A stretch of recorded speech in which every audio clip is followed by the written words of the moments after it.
Le soleil se couchait lentement sur le village de Nguyen, colorant le ciel d'un mélange de rouge et d'orange.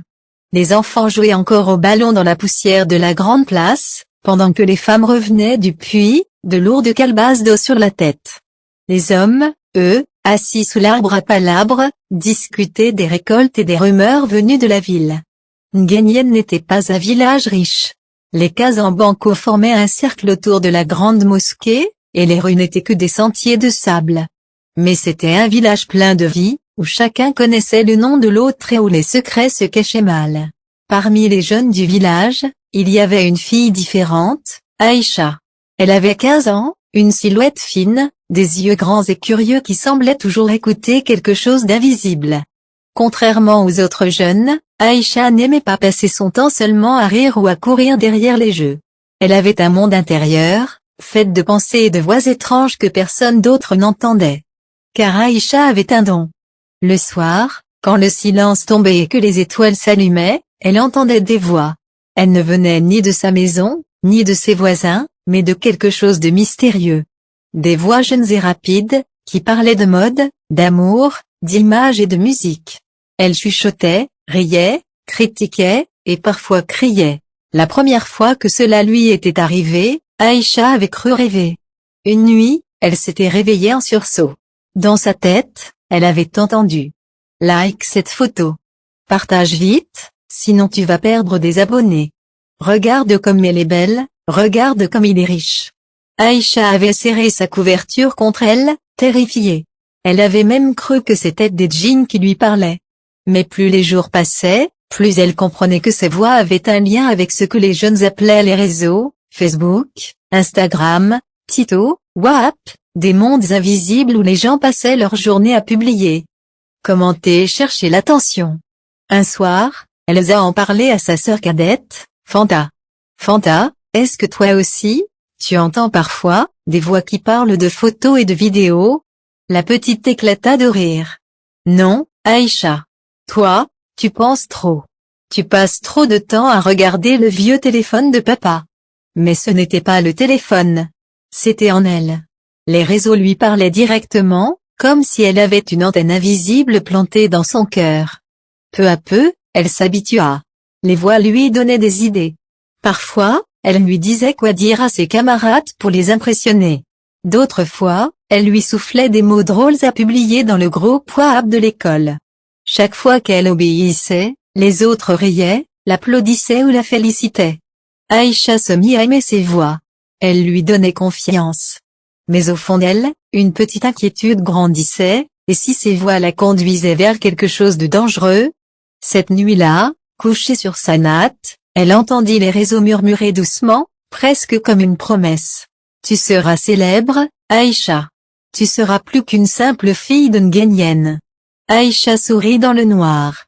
Elle ne savait pas encore que cette promesse allait bouleverser sa vie, et celle de tout son village. Le lendemain matin, le soleil s'était levé sur Nguyen avec la même chaleur habituelle. Dans la petite cour de la maison, Aïcha aidait sa mère à trier les arachides récoltés la veille. Ses doigts glissaient machinalement sur les coques, mais son esprit était ailleurs. Les voix des réseaux, encore présentes dans sa tête, résonnaient comme un chant lointain. Publie une photo, raconte une histoire, ils vont t'aimer. Ces mots tournaient en boucle.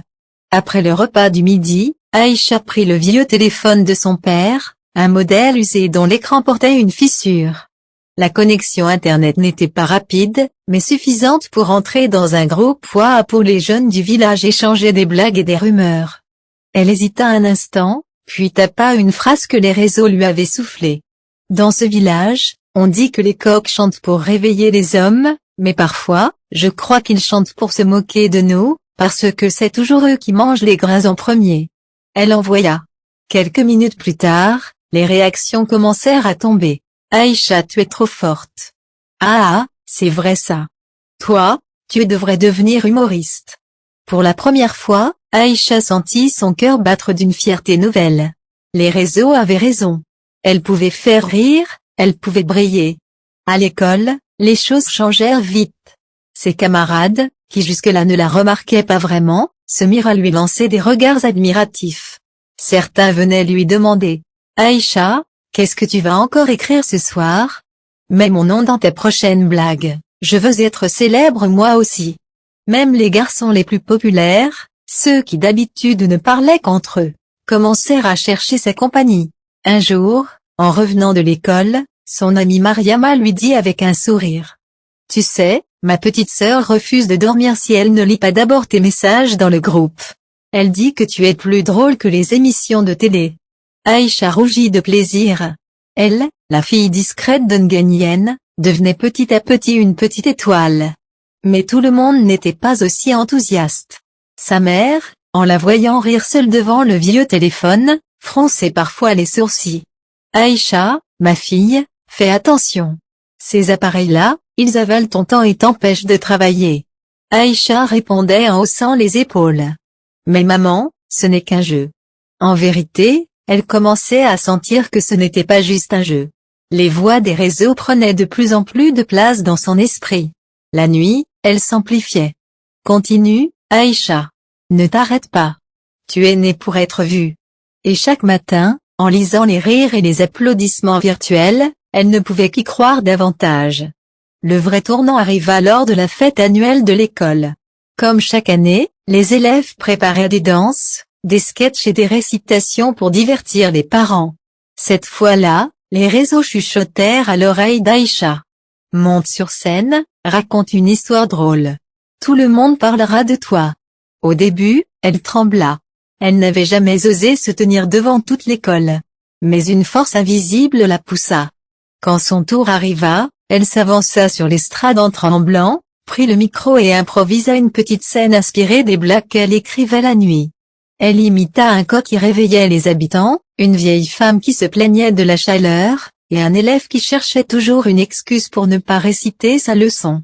La foule éclata de rire. Les élèves frappaient des mains, les parents souriaient, et même le directeur applaudit.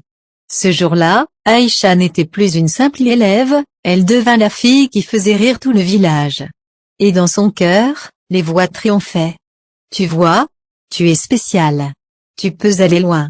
Aïcha rentra chez elle ce soir-là les yeux brillants. Mais au fond, une petite question la rongeait déjà. Jusqu'où les réseaux allaient-ils la mener devint rapidement célèbre dans tout le village. Les enfants l'admiraient, les adolescents la jalousaient, et même les adultes commençaient à parler d'elle. Chaque soir, elle postait de nouvelles blagues, de petites vidéos et des histoires, toujours guidées par les voix des réseaux. Mais bientôt, la popularité commença à peser sur elle.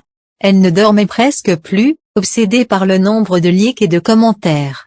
Ses devoirs étaient en retard, ses amis ne la voyaient plus, et sa petite sœur, Fanta, lui reprochait de ne plus partager de moments simples avec elle.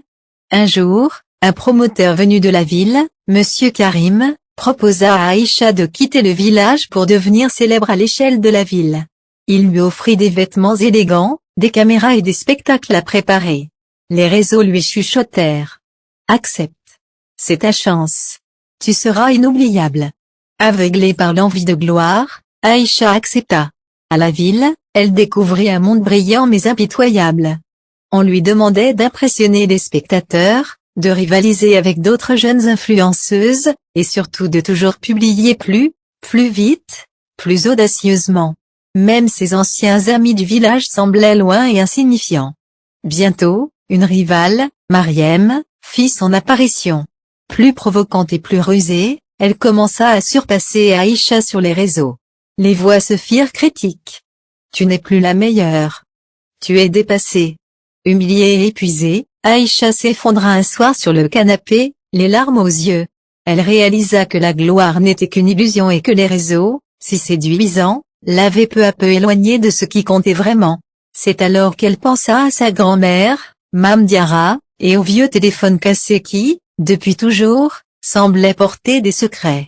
Elle le prit en main, et pour la première fois depuis longtemps, une voix douce et sage résonna.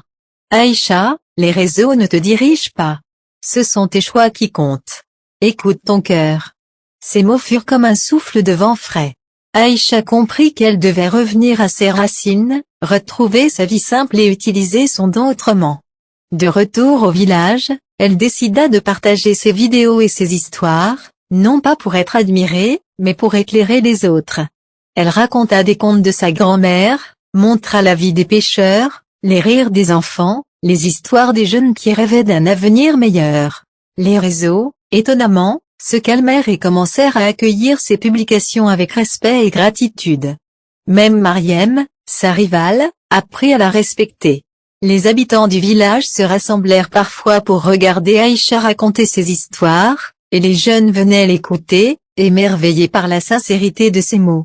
Un soir, sous le ciel étoilé, Aïcha posa son téléphone et dit à sa grand-mère: « Mam, j'ai compris. Les réseaux parlent fort, mais le silence du cœur parle plus fort. » Mam Diarra lui sourit et répondit: « Oui, ma fille. Tu as appris à écouter la voix la plus importante, la tienne. » Et depuis ce jour, Aïcha ne chercha plus la gloire pour elle-même. Elle devint un pont entre les mondes réels et virtuels, une lumière pour ceux qui avaient besoin d'espoir et de vérité. Les réseaux sociaux sont puissants, mais ils ne doivent jamais dominer ton cœur. Chercher la gloire seul peut te perdre. Écouter son cœur et partager la vérité apporte la vraie lumière.